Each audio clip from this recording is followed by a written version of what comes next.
Hello प्यारे बच्चों आज की जो वीडियो है वो है रियल टाइम चेक आपकी प्रिपरेशन का कि आप 13 सितंबर की नीट के एग्ज़ाम के लिए कितने वेल प्रिपेयर हैं और अगर कोई कमी है तो उसको कैसे ठीक कर सकते हैं वक्त रहते। अभी लगभग 40 दिन का वक्त है आपके पास और इतना सफिशिएंट टाइम है कि हम उसे ठीक कर सकें।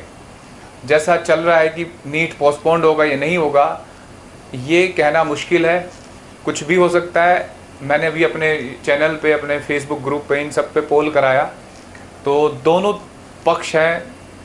एक कहते हैं पोस्टपोन्ड होना चाहिए, एक कहते हैं पोस्टपोन्ड नहीं होना चाहिए। आपको दोनों के रीज़न पता है कि कौन क्यों कह रहा है। जो पोस्टपोन्ड कराना चाहता है वो हेल्थ इशू का मामला है और जो नहीं चाहते हैं वो चाहते हैं कि बहुत तैयारी कर चुके हैं, बहुत फेडअप हो चुके हैं, तो वो समझ रहे हो, उनको लगता है कि नहीं अब और नहीं हो सकता, अब इससे ज़्यादा वेट नहीं कर सकते। पेशेंट्स जवाब दे रहे हैं बच्चों के, तो ये एक इशू अलग है। आज हम अपनी तैयारी 13 सितंबर के अकॉर्डिंग हम कितने तैयार हैं इस बात पे वर्क करेंगे, ठीक है।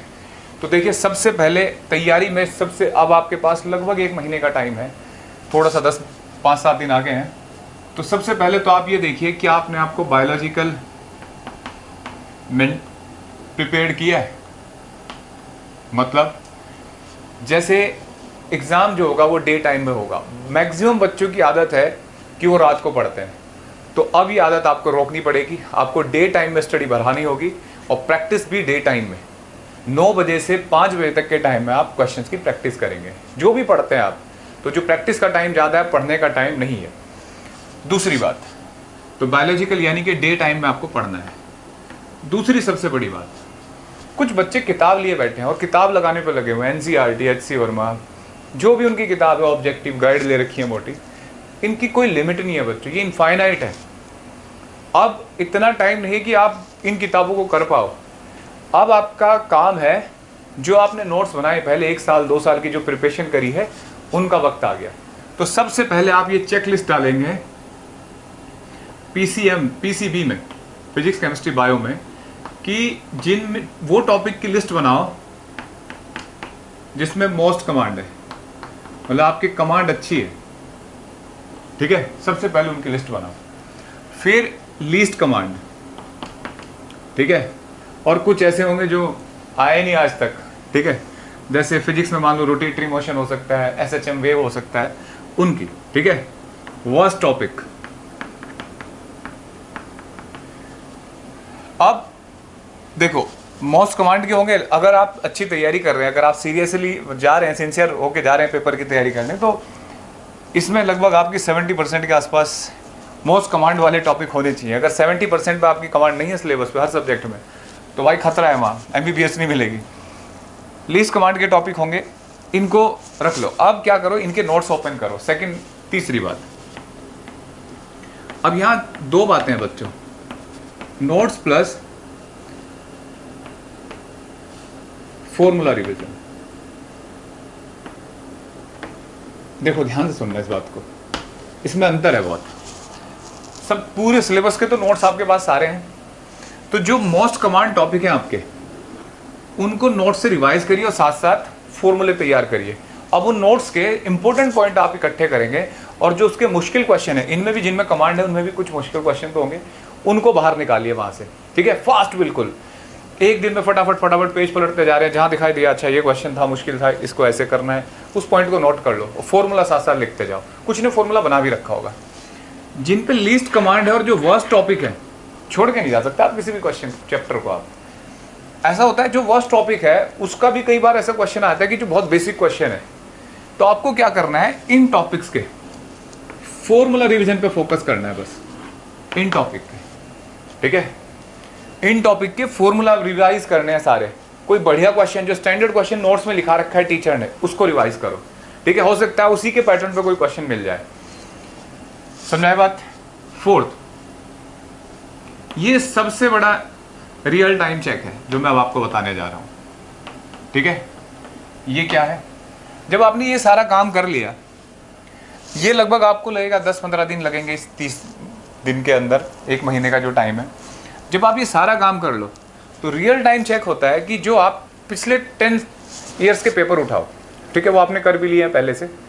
देखो हो क्या रहा है बच्चों, बहुत सारे बच्चे ऐसे हैं जो बहुत ज़्यादा पढ़ चुके हैं, 2-2 साल से, 3 साल से, 2 साल पढ़ा पहले उन्हें 2 ईयर में, फिर ड्रॉप किया है। तो मतलब बहुत बुरी हालत में हो बच्चे, समझ सकते हैं भाई हम, उनके मैसेज भी पढ़ते हैं, हम सब कुछ पढ़ते हैं। तो मतलब क्या कहें अब, मतलब ये लाचारी है अब इस टाइम। तो अब इस हालात में ये जो रियल टाइम चेक है, अब जैसे फॉर एग्जांपल कोई चीज़ आप बार बार पढ़ोगे, वही चीज़ आपको कि सर 10 ईयर्स क्वेश्चन तो मैंने पिछले साल बना लिए थे, 2 साल पहले बना लिए थे, मान गया मैं, अब इसमें क्या चेक करें। तो आपको क्या करना है, जैसे पहले 2010 का क्वेश्चन पेपर उठाया, 2000 में आया इलेक्ट्रिक फील्ड का क्वेश्चन आया, ड्यू टू पॉइंट चार्ज, ठीक है, एक सर्कल पे चार्ज रखे हुए हैं और सेंटर पे इलेक्ट्रिक फील्ड पूछा है। आप उस क्वेश्चन में देखिए कि अब इसमें पेपर में क्या बदला जा सकता है इस क्वेश्चन में। भाई किताबों की तो लिमिट नहीं है, कहीं भी कुछ भी आ सकता है। तो उन क्वेश्चंस को में क्या चेंज किया जा सकता है, उस पर फोकस करो, समझ रहे हो, उसको सोचो, इमेजिन करो कि यार ये क्वेश्चन और क्या पूछ सकता है एग्जामिनर इसमें, इस क्वेश्चन पे बेस कैसा क्वेश्चन हो सकता है। अगर 10 सालों के क्वेश्चन आपने ये कर लिए तो आपका दिमाग खुल जाएगा, समझ आए बात। अदरवाइज क्वेश्चन ज़्यादा करने से बोरियत हो रही है कुछ बच्चों को, कुछ लोग कह रहे हैं कि सर अब पढ़ने का बिल्कुल मन नहीं कर रहा है, तो ये आपके लिए नई चीज़ होगी और आपके कंसेप्ट भी खुलेंगे। आपने देखा कि यार एक कैपेसिटर में डाइलेक्ट्रिक ऐसे भर रखा है, ठीक है, छोटा सा एग्जांपल दे रहा हूँ, सर अगर ये डाइलेक्ट्रिक ऐसे ना भर के 2 ऐसे भर दिए जाएं, ये क्वेश्चन देखा होगा ना आपने, ऐसी इमेजिनेशन, सर अगर ऐसे ना रख के बस केवल ऐसे ही डाइलेक्ट्रिक रखा जाए। तो इस तरीके के छोटे छोटे एग्जाम्पल मैं आपको बता रहा हूँ कि जो आपको इन क्वेश्चंस को चेक करते रहना है, ठीक है। जब आप ये काम कर लो तो एक क्वेश्चन पर डे का एवरेज बना लो आप प्रीवियस ईयर का सॉल्व करने का। अब यहाँ वो बच्चे, ज़्यादातर ऐसे बच्चों के लिए बताऊँ जो 550 से ऊपर आ रहे हैं और जिन्होंने पिछले साल के पेपर कर लिए, वो केवल क्या करें, केवल उन्हीं क्वेश्चन को, जैसे 2015 का पेपर उठाया तो 2015 में क्या किया कि जो क्वेश्चन देखते जा रहे हैं, हो रहे हैं जो, उनको मत छोड़ो, करो, अटेम्प्ट करो, टाइम नहीं है इतना। जो क्वेश्चन आपको टफ लग रहा है उस पर वर्क करो, अब उसको करो बस, क्योंकि सारे क्वेश्चन करके फिर वही बात जो आपने पहले कर रखा, क्यों करोगे उसको। तो उन जो क्वेश्चन आपसे नहीं हुए थे उन पे ट्राई करो आप, ठीक है। नए चैप्टर लेके बैठना, नई बुक लेना, कुछ भी करना, ये इस टाइम जहर है, तो ये काम आप नहीं करेंगे। ये वीडियो बनाने का मकसद यही है कि बहुत सारी चीज़ें आपके अंदर ऐसी हैं, आपके अंदर टैलेंट इतना है जो दब जाता है कई बार, जो ये फ्रस्ट्रेशन का टाइम चल रहा है पूरी दुनिया के लिए, आपके लिए, इसमें कन्फ्यूज़न हो सकता है। तो जैसे हनुमान जी को भी याद दिलाया जाता है कि आपके अंदर इतनी शक्ति है, वो भी भूल जाते थे, तो वो तो भगवान थे, आप बच्चे हैं, तो आपको भी कई बार कुछ चीज़ें याद दिलाई जाती है कि आप ऐसे कर सकते हो, आप मेहनत कर सकते हो। और बच्चों मेहनत करिए लगन से, हिम्मत मत हारिए और बढ़िया से तैयारी करिए, ठीक है। ये आपका बेहतरीन साल होगा पूरी जीवन का। आप समझेंगे कि हमें कैसे कोरोना टाइम चला था और हम ऐसे तैयारी करते थे, इतने फ्रस्ट्रेशन भी हुआ था, सब कुछ हुआ था, लेकिन फिर भी रिजल्ट आया। तो हो सकता है आप इसे एक आपकी सुनहरी यादों में भी आ सकता है। जैसे हो सकता है अभी तो आपको लग रहा हो यार ये तो बहुत बुरा साल है, आने वाले वक्त में ये सुनहरी यादों में भी जुड़ सकता है अगर आपका सिलेक्शन हो जाए अच्छी जगह, और हो ही जाएगा अगर आप मेहनत करते रहेंगे तो, ठीक है। तो थैंक यू बच्चों, गुड लक। छोटी सी कोशिश करिए आपको दोबारा मोटिवेट करने की। Thank you.